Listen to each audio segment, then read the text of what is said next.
Para iniciar qualquer tipo de pesquisa, o pesquisador geralmente faz uma revisão bibliográfica. Dentro da profusão de pesquisas que há hoje, às vezes há surpresas, né? Alguém está fazendo aqui o que outros estão fazendo logo ali. Por isso que a pesquisa bibliográfica, né, sobre a produção de pesquisas já feitas é fundamental. Mas a pesquisa bibliográfica pode ser uma modalidade em si. Neste caso, ela tem características que a diferem das demais.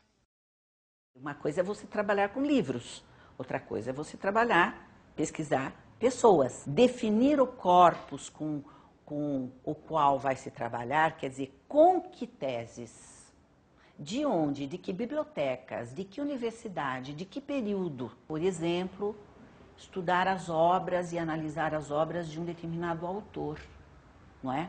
Que deixou, não é, uma grande coleção de trabalhos e que poucos se debruçaram sobre o seu pensamento e sua obra. Meu nome é André Luiz Paulino, eu sou historiador de formação, fiz a minha pós-graduação na Universidade de São Paulo, onde eu defendi o doutorado em 2007, na área de História da Educação. Meu objeto de pesquisa no doutorado foi a história da administração da educação nas reformas do ensino no Distrito Federal, então Rio de Janeiro, nas décadas de 20 e 30. O interesse surgiu num trabalho realizado ainda na iniciação científica no Instituto de Estudos Brasileiros da USP, quando eu tive a oportunidade de trabalhar no arquivo do Fernando de Azevedo. Fernando de Azevedo você já conhece, da disciplina História da Educação.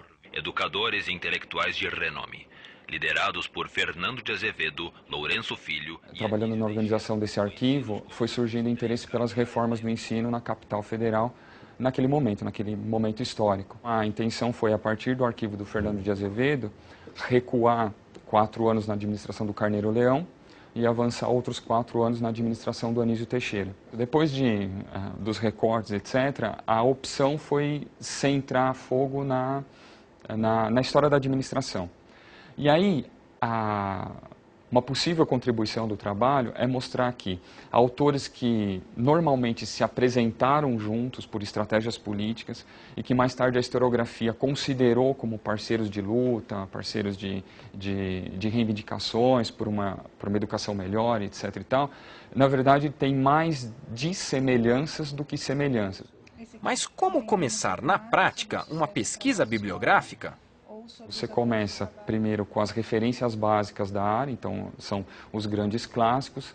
Esses grandes clássicos te remetem a outras referências e aí hoje com a tecnologia, a facilidade dos arquivos eletrônicos, a gente também procura os catálogos da biblioteca para fazer esse levantamento online. E de repente, avançar pode significar retroceder um pouco. Então você vai com um objeto, você vai com uma perspectiva, você vai com uma metodologia definida. Quando você toma contato com a bibliografia, acho que tudo isso desmorona um pouco. Então você é obrigado, durante a leitura, a pesquisa, a refazer todo o edifício. Por quê? Porque muitas das coisas que você acha que é um caminho seguro, outros pesquisadores já tentaram e vetam um caminho, porque tem algumas dificuldades ou é um caminho que não leva a nenhuma conclusão. Bem, se é possível uma pesquisa estritamente bibliográfica, por que não uma documental? A professora Marília Tozoni Reis, no seu livro Metodologia de Pesquisa Científica, define: a pesquisa documental tem como principal característica o fato de que a fonte dos dados, o campo onde se procederá à coleta dos dados, é um documento histórico, institucional, associativo, oficial. De São Caetano, fomos para a Universidade Estadual de Campinas. Meu nome é José Claudinei Lombardi, minha formação foi bastante ampla, fiz filosofia primeiro, depois fiz ciências sociais. Meu mestrado foi na USP, o doutorado em filosofia e história da educação aqui na Unicamp e recentemente fiz a livre docência na filosofia e história da educação também. O professor Lombardi é um especialista em pesquisas bibliográficas e documentais. Sim, há diferença entre as duas. A principal é o tipo de fonte. Na minha trajetória, Eu fiz os dois tipos de pesquisa e muitas vezes, em algumas delas, elas se cruzam, né? Elas se intercambiam. As fontes primárias são aquelas produzidas pelas pessoas que viveram os fatos, os fenômenos, os eventos, né?